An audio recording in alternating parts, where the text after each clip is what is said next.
మిత్రులందరికీ శుభోదయం. నేను మీ హరి. 8వ తరగతిలో కెమిస్ట్రీలో చాలా ఇంపార్టెంట్ బిట్లు 60 బిట్లతో మీ ముందుకు వచ్చానండి. వీడియో నచ్చితే తప్పనిసరిగా లైక్ చేయండి. ఇలాంటి మరిన్ని వీడియోలు కావాలంటే ఛానల్ని సబ్స్క్రైబ్ చేసుకోండి. మరి ర్యాపిడ్ రివిజన్గా టైం వేస్ట్ కాకుండా వేగంగా ఈ వీడియోని కంప్లీట్ చేద్దామండి. మొదటి బిట్కి వెళ్ళిపోదామండి. ఒక మూలకం ఒకటి కంటే ఎక్కువ భౌతిక రూపాలలో ఉండటాన్ని ఏమంటారు? Answer option 1 రూపాంతరత. రెండో బిట్టండి. క్రింది వాటిలో ఫాస్ఫరస్ రూపాంతరం కానిది ఏది? Answer phosphine. ఇది రూపాంతరం చెందదండి, కానీ తెల్ల ఫాస్ఫరస్, ఎర్ర ఫాస్ఫరస్, నల్ల ఫాస్ఫరస్ రూపాంతరం చెందుతుందండి. నెక్స్ట్ బిట్టండి. అగ్గిపుల్లల తయారీలో ఉపయోగించే ఫాస్ఫరస్ ఏది? ఆన్సర్ ఎర్ర ఫాస్ఫరస్. అగ్గిపుల్లలు తయారు చేసేటప్పుడు తెల్ల ఫాస్ఫరస్ను వాడేవారండి, కానీ ప్రస్తుతం ఈ తెల్ల ఫాస్ఫరస్ అనేది చాలా డేంజర్ అని ఈ తెల్ల ఫాస్ఫరస్ బదులుగా ఎర్ర ఫాస్ఫరస్ను ప్రస్తుతం వాడుతున్నారండి. నెక్స్ట్ అండి. ఎలకలను చంపడానికి ఉపయోగించే పదార్థం ఏది? ఆన్సర్ తెల్ల భాస్వరం. ఎలకలను చంపడానికి వాడేది తెల్ల భాస్వరం. ఐదోది. చీకట్లో భాస్వరం అంటే ఫాస్ఫరస్ను ఉంచితే నెమ్మదిగా గాలిలో మండి మెరుస్తుంది. ఈ ప్రక్రియను ఏమంటారు? ఆన్సర్ ఫాస్ఫారిసెన్స్. ఈ యొక్క చీకట్లో ఫాస్ఫరస్ అనేది మెరుస్తుంది, దాన్ని ఫాస్ఫారిసెన్స్ అంటామండి. నెక్స్ట్ బిట్టండి. భాస్వరాన్ని ఎందులో నిల్వ ఉంచుతారు?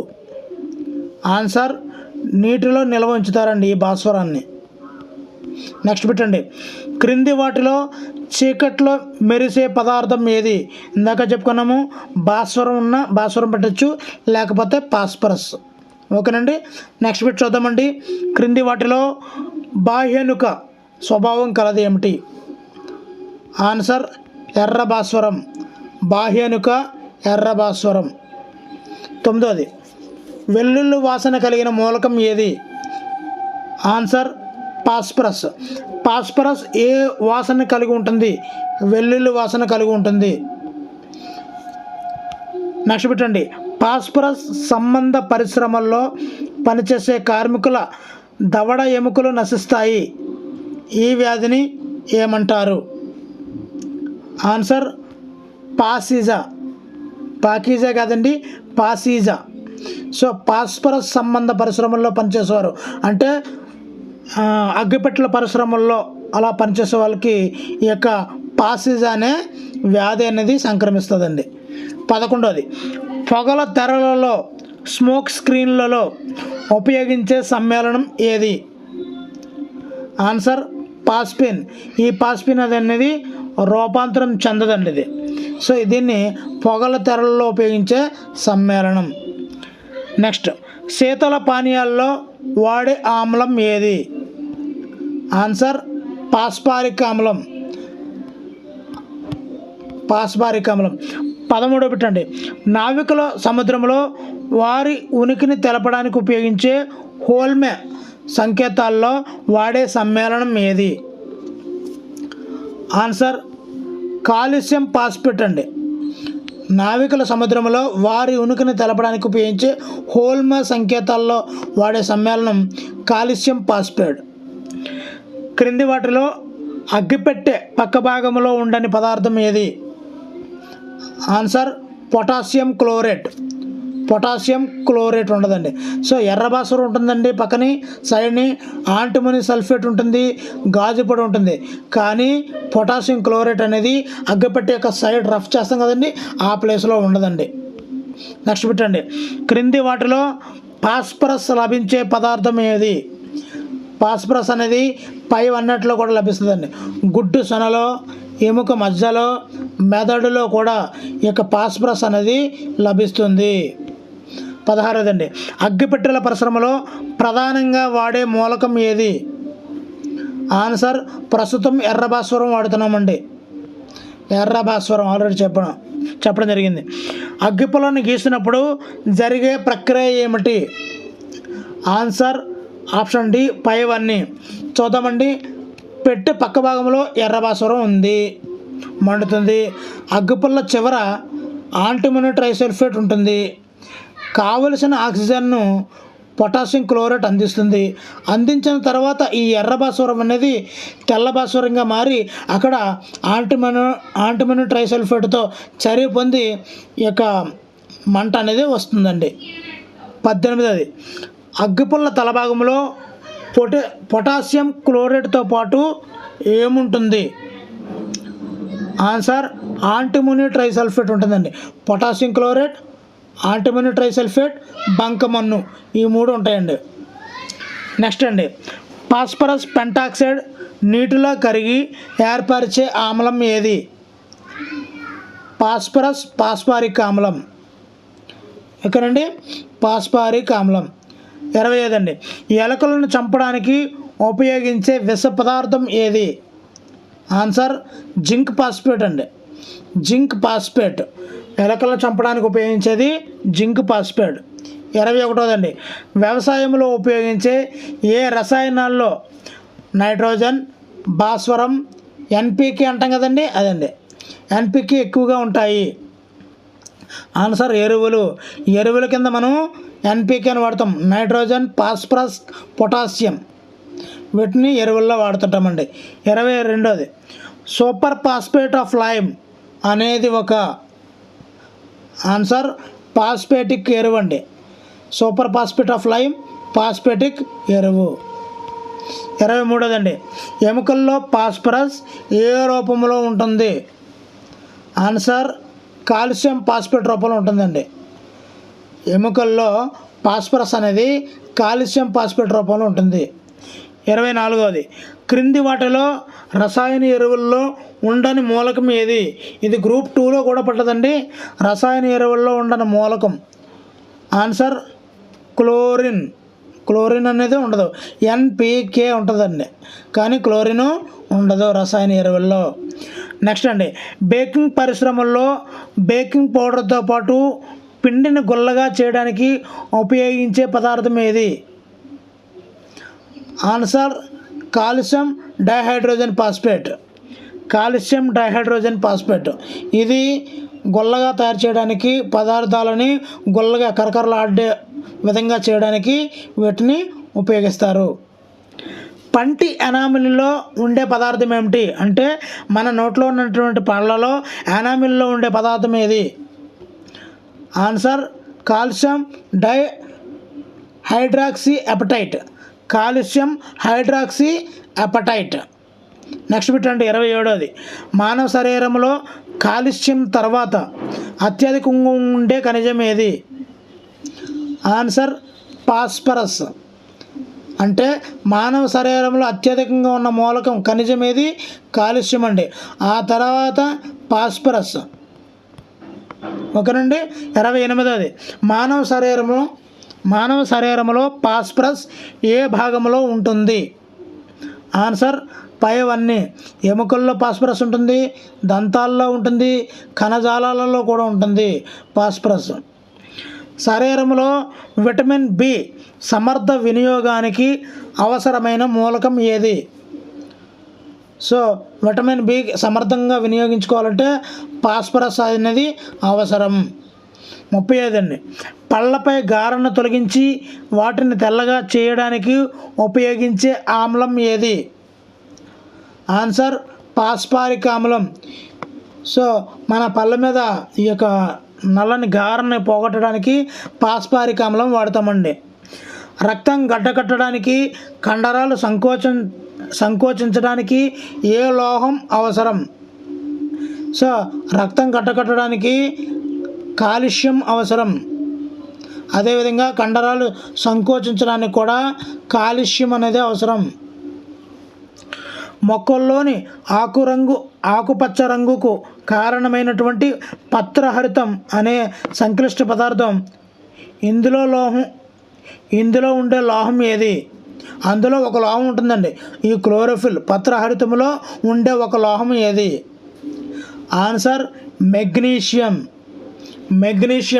క్లోరోఫిల్లో ఉండే లోహం మెగ్నీషియం.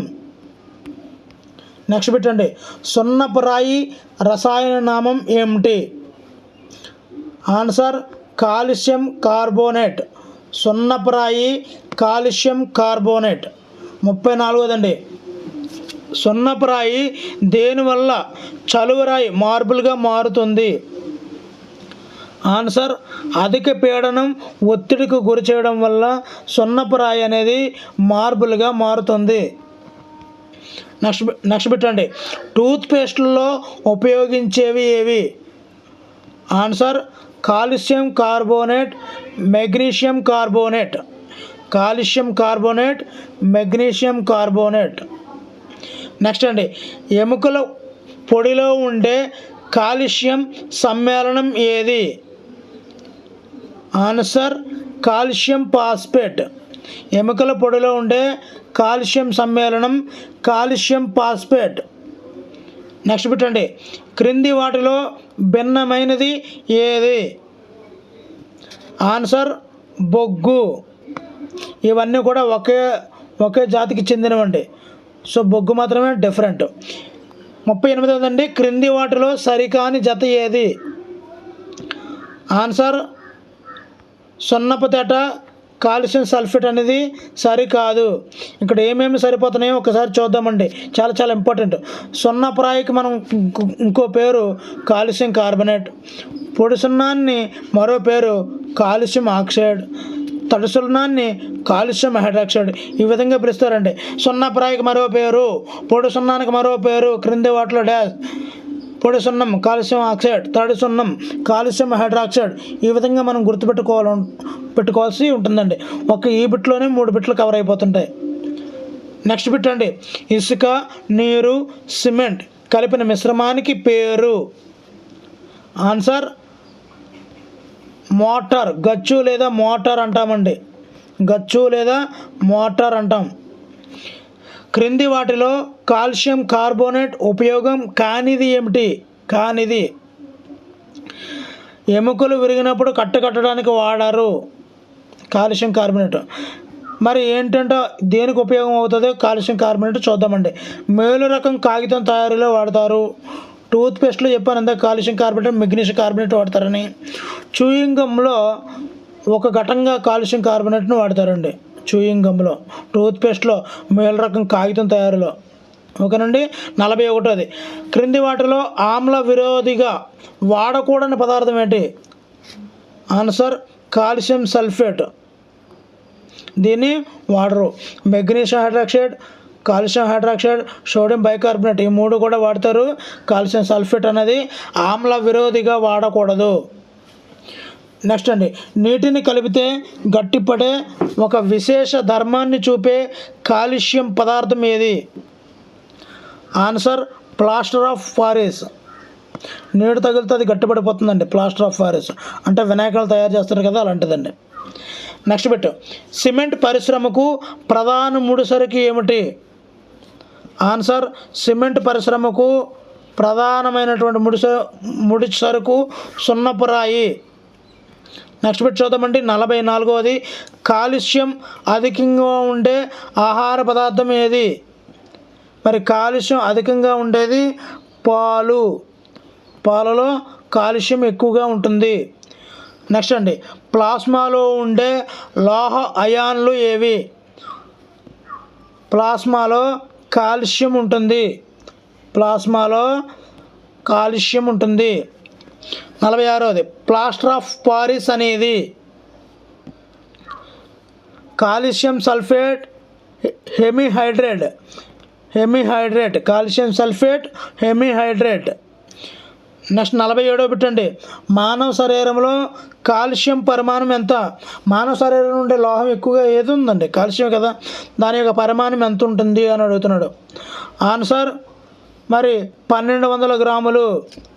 మానవ శరీరంలో కాల్షియం యొక్క పరిమాణం సుమారుగా కేజీ 200 గ్రాములు ఉంటుందండి. చాలా మిరాకిల్ అనమాట. నెక్స్ట్ బిట్, ఇళ్లకు వేసే సున్నం సున్నపు తేటలో ఉండేది?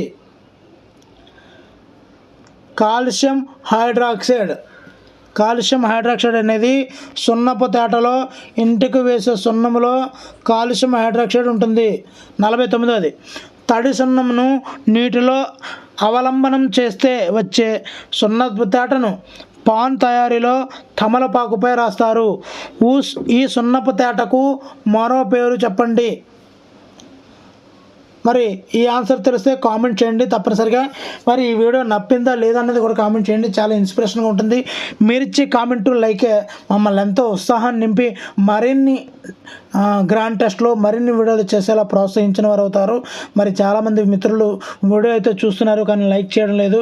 మరి మీరిచ్చే లైకు మమ్మల్ని ఎంతో ఉత్సాహాన్ని నింపుతుందండి, గమనించండి. మరి నెక్స్ట్ బిట్ చూద్దామండి.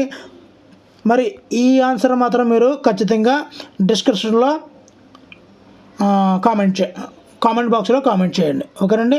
50 పెట్టండి. పోర్ట్లాండ్ సిమెంట్లోని ప్రధాన అనుఘటకాలు ఏవి? ఆన్సర్ సున్నం, సిలికా, అల్యూమినా. ఇవన్నీ కూడా పోర్ట్లాండ్ సిమెంట్లో అసూసి అల్యూమినా, సున్నం, సిలికా అనేది పోర్ట్లాండ్ సిమెంట్లో ఉంటాయి. ముత్యంలో ప్రధాన అనుఘటకాలు ఏవి? ముత్యం, pearl. Calcium carbonate, magnesium carbonate ఇవి ముత్యంలో ఉంటాయండి. నెక్స్ట్ పెట్టండి. క్రింది వాటిలో ఏది లోపించడం వల్ల ఎముకలు, దంతాలు బలహీనపడతాయి? మరి ఈ మూడు నుండి కాల్షియం, ఫాస్ఫరస్, ఫ్లోరైడ్ ఈ మూడు లోపిస్తే దంతాలు, ఎముకలు అనేవి బలహీనపడతాయి. మరి వయసు మళ్ళీ మనుషుల్లో ఈ మూడు కూడా అలాగా తగ్గుతూ ఉంటాయండి, లోపిస్తూ ఉంటాయండి. 53వ బిట్ చూద్దామండి. సిమెంట్ వేటి మిశ్రమం? సిమెంట్ అనేది వేటి మిశ్రమం? కాల్షియం సిలికేట్, కాల్షియం అల్యూమినేట్ ఈ రెండింటి మిశ్రమమే cement. Calcium silicate, calcium aluminate. Next bit చూద్దామండి. మార్బుల్ రసాయన సంకేతం ఏది? Answer calcium carbonate. కాల్షియం కార్బోనేట్నే మనం ఈ యొక్క రసాయనికంగా ఈ విధంగా రాస్తాం మార్బుల్ని.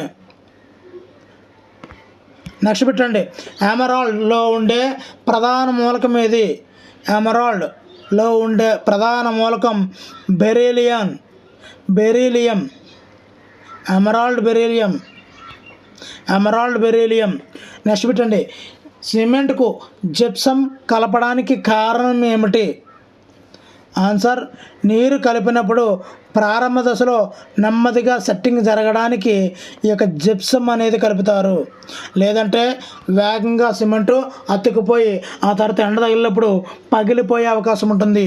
ఈ జిప్సం వల్ల నెమ్మదిగా సరైన విధంగా గట్టి కట్టడానికి ఉపయోగపడుతుంది ఈ జిప్సం.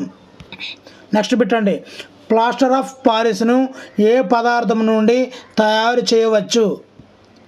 మరి సిమెంట్లో కూడా ఇది కలుపుతారు కదా, జిప్సం నుండి తయారు చేయవచ్చు. ప్లాస్టర్ ఆఫ్ పారిస్ను జిప్సం నుండి తయారు చేయవచ్చు. నెక్స్ట్ పెట్టండి. సముద్రపు నీటి నుండి సంగ్రహించే లోహం ఏది? Answer magnesium. అయోడిన్ కూడా ఉంటుంటుందండి. ఇక్కడ మెగ్నీషియం, ఇక్కడ ఆప్షన్ లేదు కాబట్టి ఇక్కడ మెగ్నీషియం అండి.